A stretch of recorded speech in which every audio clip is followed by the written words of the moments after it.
नमस्ते प्यारे साथियों। कैसे हैं आप सब? आशा है कि आप सब अच्छे होंगे, स्वस्थ होंगे और मस्त होंगे।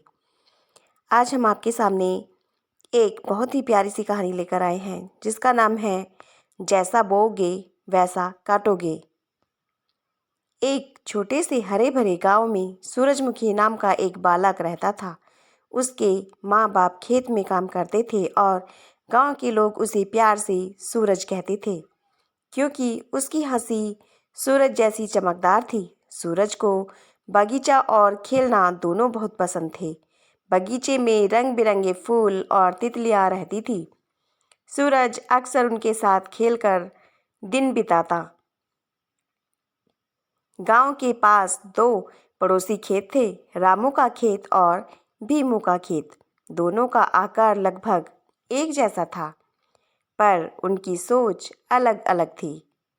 रामू खेती में मेहनत करता, मिट्टी की देखभाल करता, बीजों को प्यार से बोता और हर फसल के बाद अगले मौसम के लिए तैयारियां करता। भीमू अक्सर आलसी रहता, बीज बिना परख के बो देता, खेत की खरपतवार नहीं हटाता और पानी भी कम देता। एक साल गांव में मौसम अच्छा था। झील में पानी भर गया और सूरज की रोशनी भी नर्म थी।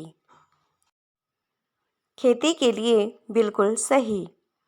रामू ने सुबह शाम खेत में मेहनत की।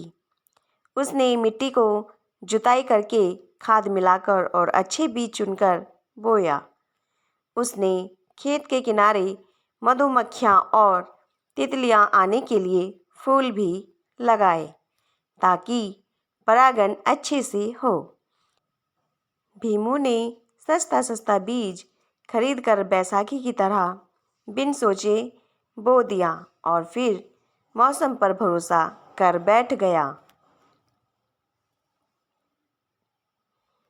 कुछ महीनों बाद खेतों में फर्क दिखने लगा। रामू के खेत में हरे भरे पत्ते, मजबूत डंठल और घने फूल निकले। सरसों के पीले फूल सीढ़ियों की तरह खेत को ढकने लगे और गेहूं के दाने मोतियों जैसे चमकने लगे। भीमू के खेत में जगह जगह पौधे कमजोर दिखे, कुछ सूखते गए और कई तने थोड़े झपके लगते रहे। भीमू ने सोचा, चलो किस्मत खराब थी, पर रामू ने मुस्कुरा कर कहा, हमारी हरकतें हमारी किस्मत बनाती हैं। जब कटाई का समय आया, रामू के पास खूब अनाज इकट्ठा हुआ। उसने संतोष से कुछ ग्राम भोजन बचाया, कुछ गांव में बांटा और कुछ अगले साल के बीज के लिए रखा।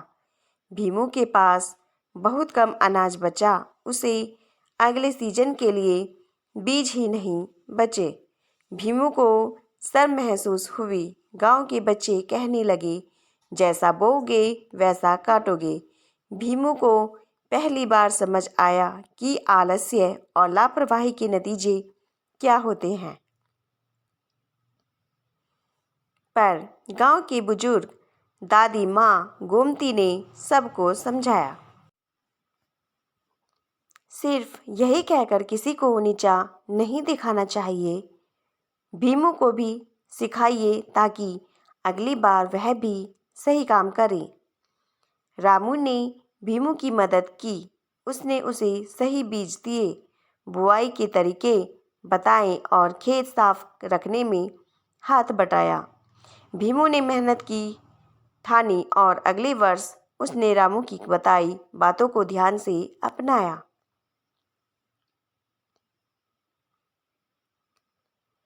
धीरे धीरे भीमू का खेत भी हरा होने लगा। उसने देखा कि जो प्यार और कोशिश उसने डाली वही फल देता है। गांव के बच्चे अब इस कहावत को मज़े में नहीं बल्कि सीख समझकर दोहराते, जैसा बोओगे वैसा काटोगे, इसलिए अच्छे कर्म बो।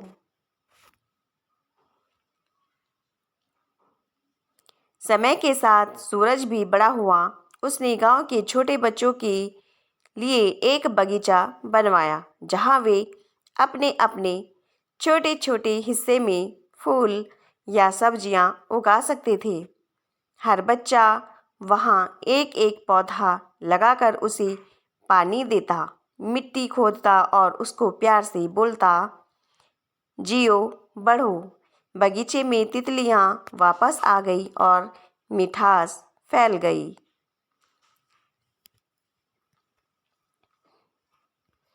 एक दिन एक छोटी चिड़िया आकर बच्चों के बगीचे में बैठी और बोली, हाँ, यह कहानी है तो थोड़ी जादू भी होगी। मैं तुम्हें एक राज बताऊंगी।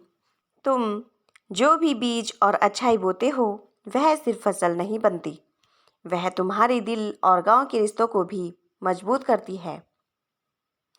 अगर तुम कोई बुरा बोलो या गलत काम करोगे वह भी तुम्हारे पास लौट कर आएगा।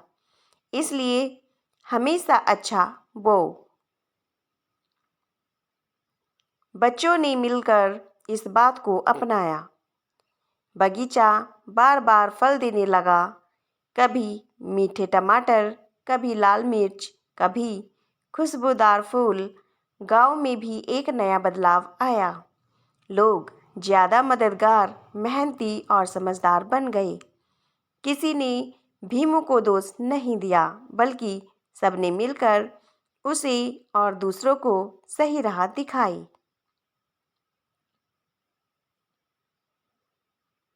कई साल बाद सूरज जब बगीचे में बैठे हुए बच्चों को देखता तो उसे गर्व होता। उसने कहा, देखो, जैसा हमने बीज बोया, मेहनत, ईमानदारी और प्यार वैसा ही काटा जा रहा है।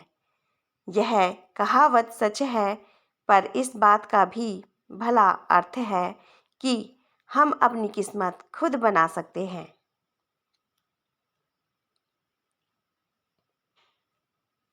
सीख। जैसा बोओगे वैसा काटोगे। अपने काम, अपने बोल और अपने विचारों का नतीजा तुम्हें ही मिलता है।